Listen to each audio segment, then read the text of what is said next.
Hey everybody, welcome back to Movie Mayhem, and yes, it's that time of year again where we get to roll right into the holiday season and enjoy the new year, but it's also time to reflect on the past, and the past being this year of 2024, specifically movies. There's been some good movies, some bad movies, some terrible movies, some mediocre movies, some semi-good movies, but we're going to talk about all the things that we enjoyed or disliked in this episode. Joining me today, Chase, Morgan Hulett. Chase, how are you doing?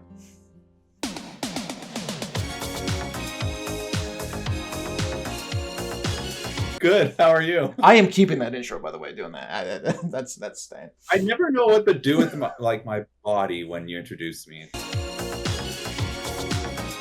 It's like, yay. He didn't take a drink this time. At least I'm going to take a drink right now. I don't have a drink. I finished my coffee just before, so it's hot chocolate season, Chase. It's not coffee season. It's hot chocolate season. Oh, trust me. In the mornings, it has to be coffee. It has to be. I completely understand. All right, Chase. Well, I think it's only going to make sense if we do maybe leave the best for last. What do you think, Chase? Should we leave the best for last? All right. That's what I would. So we have a few different categories. I had Chase choose 3 in the middle. So we're not really replicating categories. We can go spitball back and forth. But the big ones that we're going to touch on are the worst movie of the year, the most disappointing movie, our most favorite film, and then the best film. And Chase, I think with leaving the best for last, let's start with the most disappointing rather than the worst right now. I think that's a good place to start. My most disappointing film was A Quiet Place Day One. I thought I was so excited for this one because I do like the Quiet Place universe, I guess you'll call it. And I took a friend who's never seen any of them. And I told him, like, hey, this might be a good one to start with because it's literally day one. And it was absolutely awful. It's just not this intense film that you think it is. I don't know. The trailer is so much better than the actual movie. And it could have been so good because the first Quiet Place and then the second one were really good. So for this one to just be a bomb drop is just very unfortunate. And if you've seen the trailer, you've seen the movie. And that's very, very unfortunate. And you follow characters that honestly I don't care about. When you make a movie, you have to make people like your characters or hate them, but mainly like them. And they just didn't. Like, I don't care about this movie, and it's very unfortunate. So yeah, Quiet Place Day One, that is my most disappointing. Yeah, and I can say, Chase, I watched Quiet Place Day One, and I don't know if we talked about it previously on this channel or not. We did talk about my most disappointing movie on this channel, and my most disappointing movie is Longlegs, the Nicolas Cage horror / whatever you want to call it, thriller, I guess. That film, to me, the trailer was really fascinating, where like it's kind of like a slow burn, and you know it's going to be a slow burn. It's going to be like edge of your seat. You expect more like the music to play and slow and camera shots, but I expected a plot throughout the whole film, and it's a film in which I dozed off on. And The Quiet Place Day One, I understand, because I also dozed off for the final act of that film. So I could have easily chose that as well. But Longlegs is going to get it. I just, again, not knowing, the trailer's still vague, but it's something where you're like, okay, I expect something eerie. I expect something creepy. I expect something with a high arc anticipation, maybe a big climax at the very end. And it was just stale and slow the whole entire time. And I believe it was 2.5 hours to almost 3 hours. And you just sat there and was like, ugh. Now, my girlfriend did enjoy it. So good for her. Good for the 40% of the people that did. But I did not enjoy this film whatsoever. And it's the most disappointing film. Ah. I have not seen it yet. So I don't have any comment on it. Well, maybe you'll actually like it. I would like your opinion on that, Chase. I need to watch it. Horror is not a genre that I go to, as we've talked about before. It's not the one I go to, so it takes me a little. And that's why I said thriller too, because there are elements that it's proposed as a thriller that I was like, oh, you might like, but it's very Pulp Fiction-esque. Yeah, I think Bullet Train did Pulp Fiction better. I know I'm in the small minority of that. I just love how Bullet Train went. Pulp Fiction, I liked Act 1, and Act 3, Act 2 was what in the world am I watching? They did Pulp Fiction, except for none of it matched up at the end. So you had Act 1, Act 2, Act 3, and it was just like, okay, and what in the world? And it really just didn't come together in a nice story. We're gonna disagree on this whole topic. I You know this. I completely understand. But I'm like, hey, maybe Longlegs is a movie that Chase might find like a 70% enjoyment in, because I was like, I can see with that. But I mean, to me, it just didn't piece it together well enough. So that was that. Now, I do have a feeling, and before we started talking about this on the podcast, that the worst movie was going to be very, very similar. And it'll probably be the shortest amount of time here on our YouTube and podcast, because it'll be said once, we'll be nodding in agreement, and then we'll move on to the next topic. Chase, the worst movie you've seen this year. We should say it on 3. 1, 2, 3. Megalopolis. Oh my gosh, what an awful film. Chase, I didn't even really watch a trailer before. I was in Montana, by the way. Backstory to all this. I was in Montana with Chase, and this was it for the wedding or was it for film? No, because for the movie we made, it was in May. Okay, was it May? I thought it was October for some reason, because I thought it was Planet of the Apes was May, and then this one was October. But either way, when I was out in Montana watching this with Chase, I didn't watch the trailer. I didn't really watch too much of anything on this. He's like, "Hey, I want to go see this Francis Ford Coppola film." I was like, "Hey, I like Francis Ford Coppola. He's done some hits and misses, but mostly hits." I was like, "Okay, let's do it." So we walk into this theater for like this long film. And from Act 1, I'm like, well, what in the world? And then Act 2 comes, I'm like, well, what in the world? Act 3 comes, I was like, really, what in the world is going on? Now, he created a world. He certainly created a world and talked about old Rome and kind of equated America to the fall of Rome and all this stuff like that. But I mean, there were some Shakespeare elements. We talked about this in a previous review. But I really don't know what was going on there, Chase. I think, you had talked about it took him 40 years, I believe, to like conceptually design and make this film, or it was like a long amount of time. He should have waited another 40. I said that before. And it was not good. Chase, go ahead. I don't have anything to say. I'm so disappointed. It just absolutely wrecked me. Because I love Francis Ford Coppola. He's known to make one of the most perfect movies, which is The Godfather. But now he's known for making one of the worst movies as well. And it's been a while since I've had a movie that I hated so much. And I don't use the word hate on a lot of things. But it's been a while since I've had a movie do that, to where it just irks me to even talk about it. Which is why I'm holding it all in. But no, he made one of my favorite movies, and so to show this off to you, Donnie, it just disappointed me. It just sucks, because we're not in the same state, so we don't see each other that much. So the fact that we can go to a movie together, it sucks that it was like the worst movie for us to go to together. But I'm glad I experienced it with you, because we can both connect on how awful this movie is. I'm not even going to give a rating. It doesn't deserve it. It doesn't deserve to be talked about. If you're going to watch Francis Ford Coppola, watch The Godfather and watch Apocalypse Now. Those are the movies to watch. Just go to those. Stay with those. Stay with 70s and 80s Coppola. I will say, Chase, if I'm going to give a glimmer of hope or a bright spot in Megalopolis, there is one scene where the mobster movie Genius in Him comes out. One scene. I thought there was a genius scene, and it was well shot, well executed, mob moment. And then the rest was just pure mixture of Hemingway, Shakespeare. But when I use those names, I'm using it very loosely, because it was awful. It was trying to combine the best of all, like, human writers and philosophers and storytellers into one, and it was an absolute failure. Yep. Moving on down this list, Chase, let's go to the subcategories where I let you choose 3 of, and we'll go back and forth. So what was your first category in which you chose? Okay, perfect. So one of them I picked was most inspiring movie. Now, I have 2, but I'm going to choose one because I first saw it in theaters, and the other one I've already seen. So I watched It's a Wonderful Life in theaters.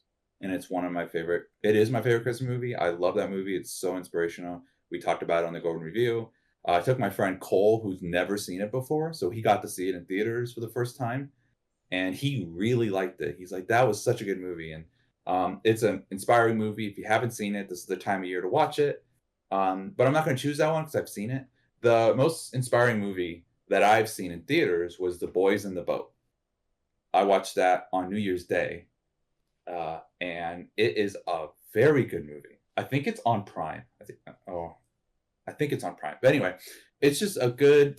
You watch these people who grew up in the Great Depression, and they're champions, world champions, Washington State for rowing boats, the rowing team, and it's just a great film. And you know what you're watching. You know what it's going to be. There's no big cliffhangers. It's just showing these boys working really hard and deserving this award.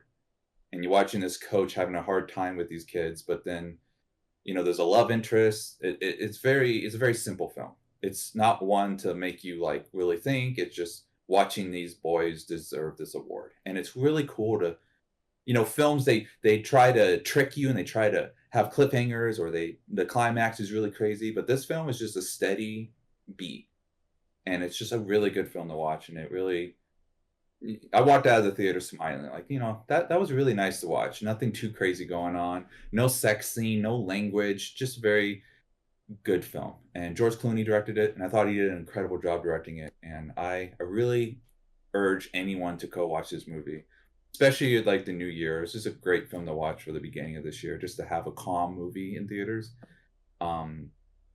So yeah, Boys in the Boat. And that was, and you might have said this, but I know that we've talked about this behind the scenes where, the first film we typically tend to watch each year when we go to theaters for the first time is like an inspirational, feel good movie to start the year. That was your first film that you saw this year, correct? Yeah, I saw it on January 1st. So it was nice. And that's telling to when I did the open monologue of we've had some good movies, some semi good, some mediocre, some bad, and some terrible films this year. That says a lot to how film industry went this year. If you could remember, like January 1st, 2024, that film stayed on number one on your whole list through this process of the feel good story, because this year there wasn't a whole lot of, I don't think, feel good films. Although I did find one in mind. So with me going into I did choose the same categories, so I might as well get it out of the way now. The feel-good film of the year was Arthur the King. I am a sucker for dog movies and animal movies, and there could be life or death or whatever, but Arthur the King was a feel-good movie. I know it didn't make money at the box office, which is a shame. Mark Wahlberg did a really good job in this movie, and it was based off a true story. So it's one of the bright spots in the year that was. And I saw the trailers leading up to it. I was like, man, this seems like it could be a really, really fun flick to watch. And hopefully no tears shed at the end, but there might have been a little bit. Might have been. I have not seen that one. It's one of those ones. I feel like some movies go into theaters and then slip away, and you never hear from them again. And that was one of them for me. I just didn't. The only reason I saw my inspirational film was because I had the day off and my wife was working, so I was all alone on that day off, and I was like, I want to go to the movies. And that was one movie that I was like, I'll watch it. I didn't know nothing about it, but yeah. Otherwise, I think The Boys in the Boat was the film for you that kind of slipped from under the rug, and you didn't really get the chance to watch it. But I'll watch Arthur the King, and you watch this one. Okay. Actually, I think it was in February that I took Chase's advice. Instead of watching Boys in the Boat, he sent me to a movie, ISS, but we won't talk about this one on this on this podcast. Even though I enjoyed it, to be honest with you, I didn't think that was a bad movie at all. The girlfriend said otherwise, but I thought it was actually an interesting twist. And it was, and what do they know? You're right. What do they know? They're not podcasters, please. So Chase, let's go with another category that you chose. Okay, so got to look at my list. So this one, I picked the best horror genre, but this isn't a horror movie. It's more of like a thriller. So I'm gonna change it to best thriller movie. Besides films that I have never seen before, I went to the movies on films I have seen. And going to films, especially older films that I enjoy, seeing them in the theater kind of amped me up to like them more. And I think it's cool that the theaters bring back these older films and bring them into the movies, because movies were meant to see on the big screen. And it's a different experience when you see it on the big screen rather than just on your TV or computer or whatever. So I had to bring this one up because I really loved watching it in theaters. And I've seen it before many times, and it's a good movie. It's more of a slow burn, but seeing it in theaters really was great. But so for the best thriller, I picked Rear Window, 1954. It's a Hitchcock film. It has James Stewart, has Grace Kelly. Grace Kelly is just a beautiful woman. Look her up later, Donnie. But have you seen Rear Window? I have not. It's a great movie. It pretty much James Stewart is this handicapped guy who's stuck at home in a wheelchair because he had an accident, and he just kind of spies on his neighbors, and he witnesses very suspicious activity from his neighbor across the courtyard, and suspects that he killed his wife. And it's really cool because it's in one setting, and the camera works really cool, and you just with the binoculars. And for a film that came out in 1954, that was 70 years ago, that was a really cool experience to watch in theaters. And I like James Stewart. He's an actor I really enjoy. So he's very cunning and he delivers his dialogue very well. And so it's just a really fun movie to watch. And remember, it came out 70 years ago, so the effects or everything isn't going to be on par like it is today. But for what they had back then, I think they did a really good job with this movie. Always enjoyed it. But seeing it in this big screen was just 10 times better than seeing it at home. I really loved watching it. In fact, it wasn't really one of my favorite Hitchcock films, but now that I've seen it in theaters, it moved up on the list because it was just really cool. So yeah, Rear Window. I was gonna say, Chase, I know you're a big component, or I know you're a big component fan of coming. I don't know, component maybe, I don't know if that's the right word, of going to the theater to watch these old school re-releases on specific anniversaries. How many did you actually see this year? Because I know you went to see quite a few anniversary films this year in theaters. Yeah, I saw Wizard of Oz, Rear Window. It's Wonderful Life wasn't an anniversary. They just showed it up because it was Christmas. I saw Coraline, the 15th anniversary of Coraline, because my wife's a huge Coraline fan, so we had to go see that. And there's another one I saw in theaters, but I don't remember what it is right now. But yeah, I keep a close eye on it because it is fun to see it. And like we've both agreed, movies are meant to see in the big screen. So if you have a old movie that you really like, or just an old movie you haven't seen, you should watch it in the theater because you might really like it. And they re-released Nolan's Interstellar too, which that looked phenomenal. I watched there was like people showing videos of it on like I think they rented out like the Vegas Spear, and they were showing it on the inside. That was so sweet. I mean, I would have bought the tickets for it. It'd probably been like $200, but I would have bought the tickets. Absolutely. Yeah, Just watch like a 3-hour movie. I chose for one of my categories best sci-fi. A film that was on my radar to begin the year, but like when you haven't watched the whole series, sometimes you're like, oh, am I going to give it a fair shake? In fact, one of the first ones I saw from this franchise was not the original, it was Prometheus. And if you know where I'm going with this, it is Alien Romulus.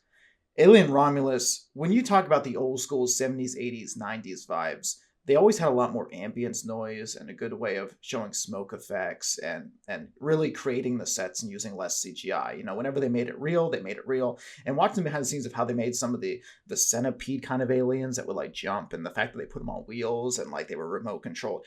Awesome, by the way. Now, obviously, there were some effects that got thrown in there, but I sat in the theater with some friends, and just to watch aliens come back to life on the big screen with the ambience, with the open space, with this whole big universe, small world kind of issue, when like you're in space with a team, and nobody's coming to help you, and being on the edge of your seat the entire 2 hours of this film. I really enjoyed this film to give it the best sci-fi film of the year. That is a great film. It's on my list, but not for best sci-fi. No, it's on my list. I love that movie.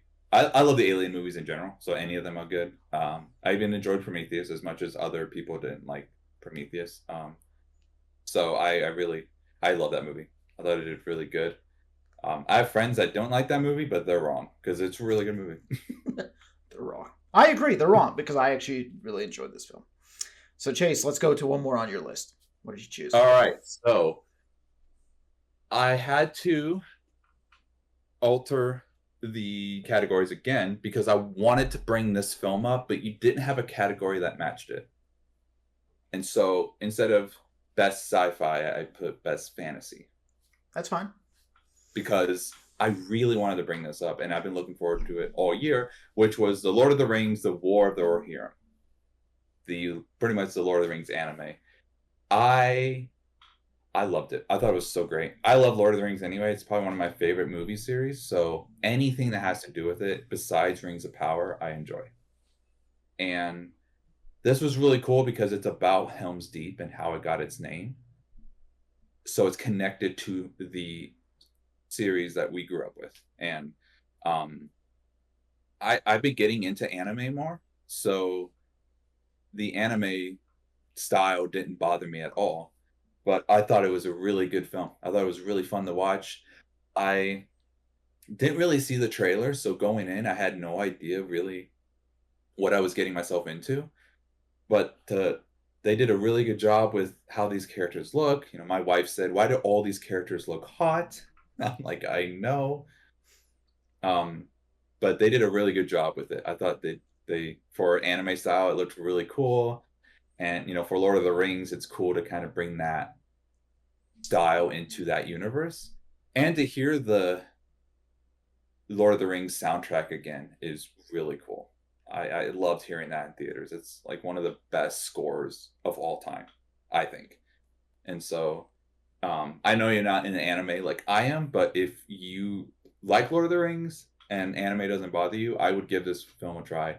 There are people that don't like it, but that's because they're huge fans. You know, those fans like we talked about where you can't please them no matter what. But I think they did a really good job on this movie. I really, really liked it. And I'm so happy I got to see it in theaters opening night. Yeah, I did not get a chance to watch it, as you know, and I still need to catch up on my Lord of the Rings. Like, I need to watch all the Hobbits yet. Which is fascinating that it's on your list for like you really liked it because I've been hearing some online community talk and like it seems like it's very split, like it's like a 50-50. Now, I did also hear that it's one of those projects that they kind of pushed out there so they could keep the rights and that Peter Jackson could work on a lot more Lord of the Rings stuff. I don't know how true that is with Warner Brothers or anything like that, but so I was very curious to get your opinion on that because I know you went to see it. You had actually texted me when you were going into the theater, so it's Yeah. good. It's good to hear that you liked it and that it's a success for Lord of the Ring fans. I mean, Peter Jackson deserves the rights. Oh, I agree, 100%. I He agree. deserves it. And Give it to him. and Amazon does it. Doesn't I get it? Well, Rings of Power, like Jackson was going to be involved, and they said no. They told him Yeah. no. Don't get me started, but I know we can go on a whole topic of Lord of the Rings, Star Wars, and Marvel. I get it. I know. he out of 3 movies, he won 17 Oscars. That's crazy. Mm-hmm. Return of the King won every award it was nominated for. That's nuts. Oh, just Well, watch have the no anime. have no Watch fear that. because he's also doing the Hunt for Gollum, right? Is that going to be the Lord of the Rings next project, the Hunt for Gollum? He's supposed to be involved in some upcoming Lord of the Rings stuff. So Yeah, and the guy who plays Gollum actually is gonna be directing it. I didn't read too much into it, but sometimes I like kind of being surprised, so I don't read into it. mhm. Like this anime, I didn't read into it. All I know it was coming, and I was like, "Cool, I will see it." And when the trailer came out, I didn't really watch the trailer, so I sometimes I like to just be surprised Yeah, with what I'm getting into. And this anime did really good. I really liked it. The anime, you have a lot of room to kind of do a lot more than live action, but uh, it was good. I really loved it. good. Now I'm going to go to best horror film, and this is going to be in a year where I've seen about 10 plus horror flicks. This is probably the most lighthearted horror flick I actually could choose. So there's a film by the name of Abigail out there. Abigail, Yeah. they're locked into the premise of this story. They're locked, these hunters, kidnappers, whatever. They're kind of like hitmen. They're locked into this building after stealing somebody in high society's daughter, and they're just holding until ransom money. But it turns out that they're locked in with her more than they're locking her in because she turns out to be a vampire and she hunts him down in the locked house. Now, there's some twists and turns. It's really good with its comedic effects, and it's also really has some really good horror elements to it. I had to make sure it is labeled as a horror. I thought maybe it would be more like a horror comedy, but it is labeled horror thriller. But there are some really good moments in this. The acting is phenomenal, and it is a lower budget film. And I do believe it's made its money back plus at the box office. So it shows that a lot of other people liked it as well. I've not seen it. I don't know nothing about it. Is it Is it scary? Creepy? It has, so like I said, it's a light-hearted horror film where it's not ever dark. It's not like it ever goes like Insidious, Conjuring level. It just stays kind of in the, I don't want to say scary movie, but you get what I'm saying. Like, it has scary movie comedy with a lot of intense action scenes. But it keeps lighthearted nature. So like, it's one where if you're going to introduce somebody to a horror level that's like a kid, maybe, I think it's a good movie to take actually a kid too. Now there's some swearing and some blood and stuff like that, but it's something where it doesn't go full like demonic possession kind of scary. Okay. I was just looking at who's in it. There's a guy in it that I've seen at Comic-Con, so that's cool. Very good. But yes, Abigail is my best horror film of the year. Chase, I'm going to throw this out there because I do have another category, and it's called most anticipated film. So when you think about 2024, what was your most anticipated film this year? And it could be one that you already named. Like, if it's truly one that like you named, and it could even be your best picture coming up, just don't say it. But if there's a most anticipated, because I actually gave the most anticipated movie for myself was Twisters. Twisters looked like it was going to be that summer flick that was like, hey, like this might be the next Top Gun. It ended up not being the next Top Gun, but it has Glenn Powell, so that's good. But it's one of those summer feel-good kind of science fiction, natural disaster films. I was like, okay, I could see this taking over the summer. It's one where, the guys are like, hey, let's go see this. And it's like, yeah. So it was marked on the calendars from day one of 2024. It was a good movie. I really liked it. I actually liked it better than the old one, which is usually not the case. So I liked it. I thought it was good. Most anticipated, I would say the movie I was waiting for all year was probably the Lord of the Rings anime, because I heard about it last year.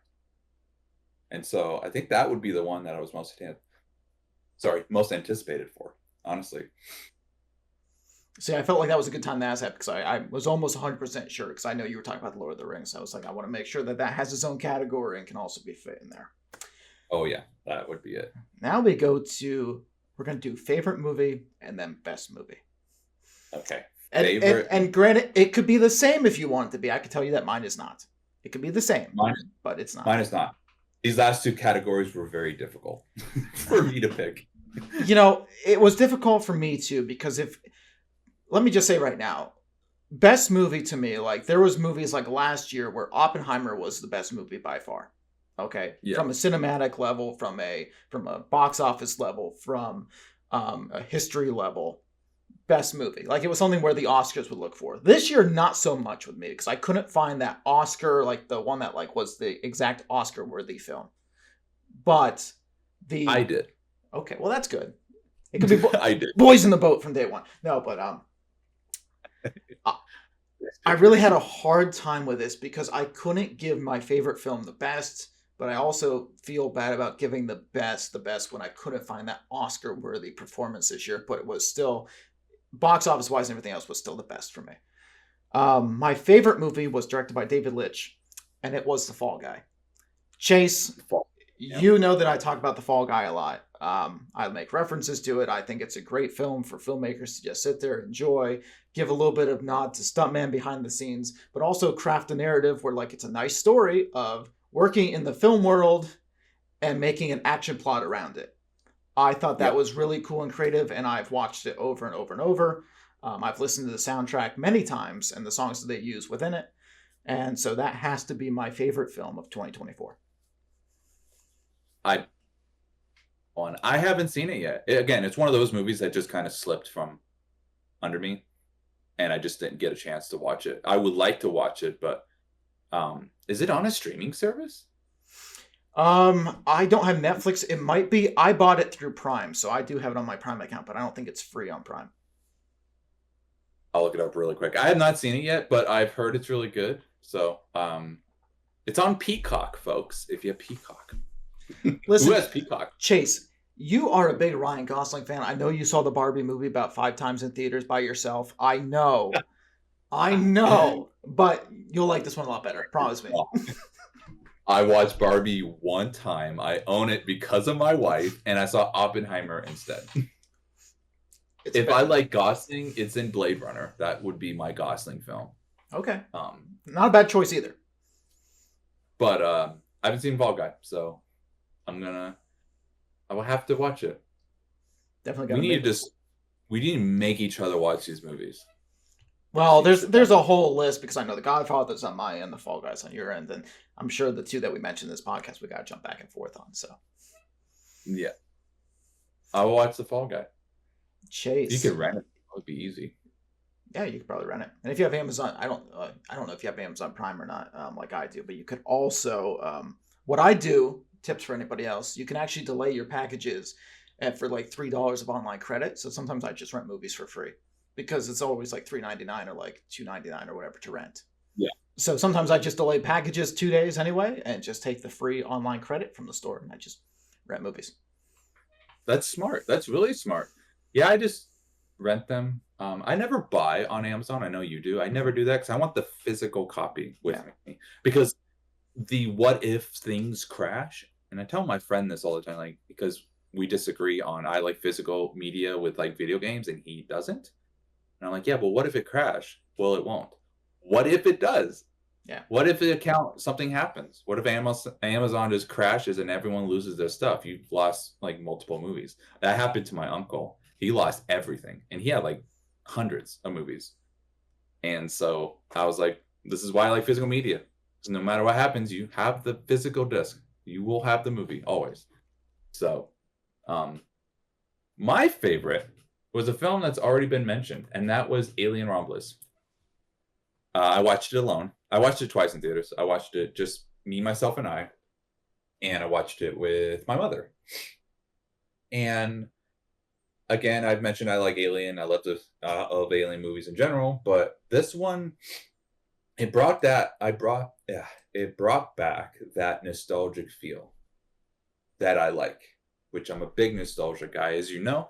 So to watch a movie that is really connected with the original Alien is just so good, and everything about this film did a good job. And I always have a list of things to check off, like if it's a good film or not. A lot of films don't check everything off, but you have rare films that actually check everything off. And I believe this film checked pretty much everything off. That was really nice.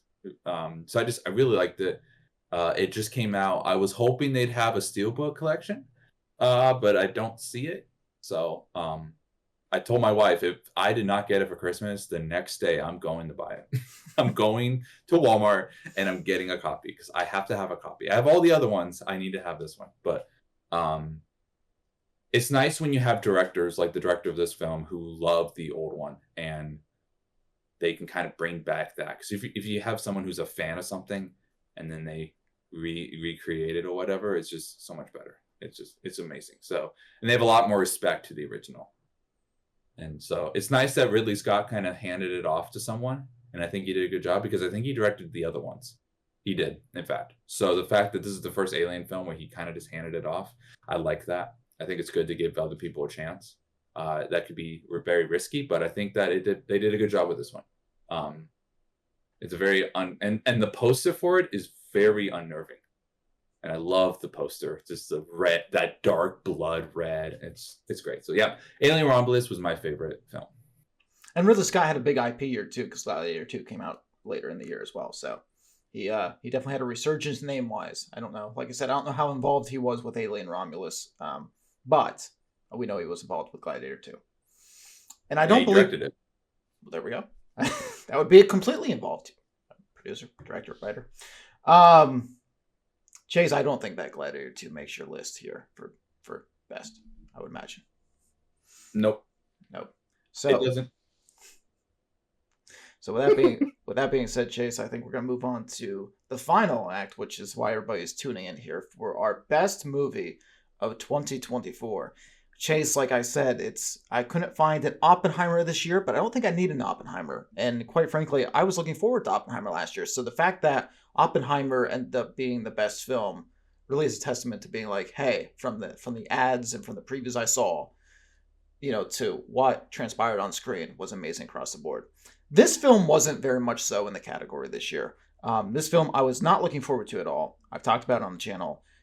Really was questioning whether I was going to go see it because when I in 20, I believe it was 2016, I could be wrong, 2016, 2017, when I went for my 21st birthday to see this film, and I thought it was his last Wolverine film.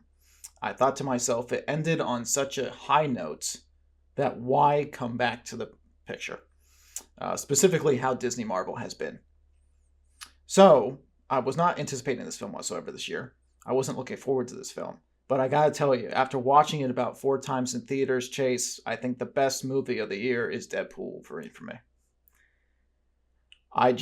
There was something to that film. There was definitely some magic, and I think the magic comes in the sense of fans made it. I trust Sean Levy with all of his work that he's done, and Deadpool itself, that franchise has actually been really good on a different path than what Disney Marvel has been. You've had your Deadpool franchise headed in this direction, Disney Marvel kind of sloping off to the side, and it was really cool to see that movie come to life. As somebody who still loves Logan a lot more, who that is Hugh Jackman's Wolverine's prize film. Nobody wants to touch it. They did a great job with paying tribute to that movie and not overstepping its boundaries and making it something completely brand new. And I loved it. And like I said, saw it about 4 times in theaters and own it today on digital. I know you don't like that, but own it on digital. And yeah, it's got to be my best film of 2024. I figured that. I actually, for a second, I forgot that I saw it in theaters. I saw it twice. I saw it opening night, so I was not spoiled at all. I got to be with the crowd that was excited about it, so I was like, oh wow. No, funny movie, great movie. Probably my favorite Deadpool movie out of the three. So it definitely met. There's some visual effects that were pretty awful that bother me to this day, but it's a good movie. It's fun. I can't be too picky. I know I can get picky on movies, but at some point I got to move on from that. And but I really liked the movie. It was really good. So Chase, your best movie of 2024. My best movie that I saw was Dune Part 2. And I really believe this is an Oscar worthy film because the first one won. I like the Dune series. So good. They did a really good job. It's a slower burn. So if you can get past that, which I don't think it's that slow. I know I have a few friends, which is funny. This is the same friend that thought it was really slow and boring. And I was like, God, it's not. It's so good. And I know you haven't seen any of them, but you've missed the first two in theaters, so you need to watch the third one that comes out next year. You have to see it in theaters because it's really good. They did a really good job with this, and all the performances are great. The color is beautiful. It's a very great film. And I was going to look up. It's on Max, so that's where you can watch it. The first one won 6 awards, 6 Oscars, for best sound, best visual effects, best production design, best score, Hans Zimmer, and best editing. And it was nominated for a smattering of others, like best picture and whatnot. So I think Dune Part 2 is going to win some of those, I would say. Definitely Hans Zimmer is going to win. I guarantee you the score in this movie is absolutely incredible, which it probably could be listed for best score category that you shared with me as well. Like it could easily fit that, but no, this was the best movie in my opinion. I thought it was really, really good. I saw it twice in theaters, and I know a lot of people like from my Bible study group who don't really go to the movies or don't know much about any of this, and they really liked it. So it's cool to see people who aren't a fan of Dune to really like it, and that speaks volumes. If you're not into the lore and whatnot, but you still enjoyed the movie, that's good. No, you don't have to like read all the books and be really deep into Dune to understand it. You can watch these 2 movies and be like, that's really good. Yeah, it's a new age Star Wars is what I call like the the hype of the 70s brought back to, the 2020s right now with the Dune franchise. And, I definitely appreciate it. I need to watch it. You're right. I can't miss the final act if the third one is the final act. I can't miss it, on the theatrical screen. I have to watch it. You're right. I have plans to watch the first one because I believe it's on Prime right now for free. So if I get a chance to do that, then I'll move to the second one, and then I'll move on to the third one in theaters. You said it's coming out next year, right? I think so. If I that can. that better now, I've talked to my friends a few times about theatrical releases coinciding. Like this weekend per se was the Mufasa Sonic release, which I don't know why Disney ever tried to pin something against Sonic, but that's a different story. Some of these franchises, like we had heard Star Wars was trying to pin against Dune. I'd be very shocked if Dune comes out next December with Avatar. I would be very, very shocked. Unless it's not a December movie, then I don't know. Might be an earlier.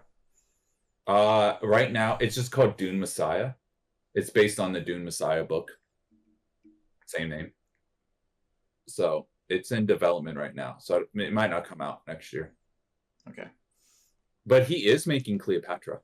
That's cool. Oh, that is cool. That is cool. So he would do a good job with that one. Which is off topic. But yeah. Dune Part 2. Beautiful. I mean, all that's going to lead into our future topic, which when the new year comes around, Chase, we will have our most anticipated films of the year 2025 as a brand new podcast segment. So be able to tune in for that. Guys, thank you. I hope you guys have a Merry Christmas and a Happy New Year. Remember to tune in on YouTube, Spotify, and Instagram for all of our content and stay connected. Chase, where can people find you at? Instagram. Yeah, mainly that. True Light Pictures is on Instagram as well. And the Golden Review, which is going to be starting up next year. The film that Donnie and I made took all year long. And so it was a lot of hard work, and we had to really focus on trying to get that done. So that's why we haven't had any episodes of that. But next year, we're going to get back into the older side of Hollywood and watch more films. Well, Chase, thank you for joining me. Merry Christmas and Happy New Year. God bless.